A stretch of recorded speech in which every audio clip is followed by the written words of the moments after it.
બોટાદ જિલ્લાના રાણપુર લીંબડી રોડ પર સ્થિત શ્રીજી વિદ્યાધામ સ્વામિનારાયણ ગુરુકુળ ખાતે પૂજ્ય શ્રીજી સ્વરૂપ સ્વામીના માર્ગદર્શન હેઠળ ચોથો ભવ્ય સર્વજ્ઞાતીય સમૂહ લગ્નોત્સવ અત્યંત દબદબાભેર યોજાયો હતો।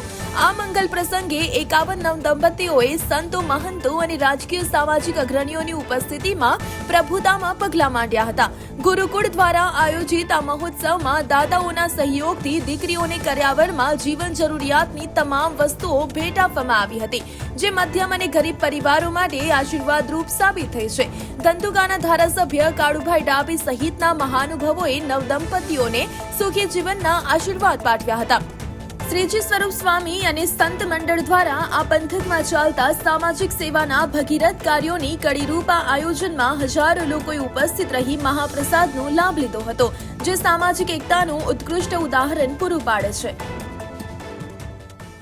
આજે શ્રીજી વિદ્યાધામ શ્રી સ્વામિનારાયણ ગુરુકુલ કરમડ ખાતે આજે 51 દીકરીઓનો ભવ્ય સમૂહ લગ્નોત્સવનું આયોજન થયું હતું, જેમની અંદર પરમ પૂજ્ય સદગુરુ શ્રીજી સ્વરૂપદાસજી સ્વામીના માધ્યમથી આ સમગ્ર આયોજન થયું અને હજારો લોકોએ લાભ લીધો છે। અને આજે 51 દીકરીઓએ પ્રભુતામાં પગલાં પાડ્યા છે, ત્યારે અહીંયા ધામોધામથી સંતો અને મહંતો ઉપસ્થિત રહ્યા અને એમણે પણ આશીર્વાદ પાઠવ્યા છે। અને આજે આ જ્યારે આટલું સમગ્ર મહોત્સવનું આયોજન થયું છે, ત્યારે ખૂબ ભવ્ય અને દિવ્ય આયોજનની અંદર હજારો લોકોએ લાભ લીધો છે। આજે સમાજની સાથે ઊભું રહેવું એ અમારો પરમ ધર્મ છે। સમાજ છીએ તો અમે છીએ અને સમાજને સારા માર્ગે વાળવો એ અમારી પરમ ફરજ છે।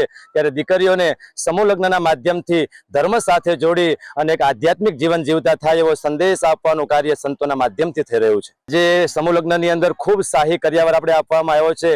બેડ, પલંગથી માંડીને તમામ પ્રકારની ઘરવખરી અને તમામ પ્રકારના સુખ સુવિધાના સાધનોની સાથે સાથે એમને કાયમી માટે એક જીવનનું સંભારણું બની રહે એવો 1 લાખ રૂપિયા ઉપરનો કર્યાવર આપણે સંસ્થાના અને યજમાનોના માધ્યમથી આપ્યો છે।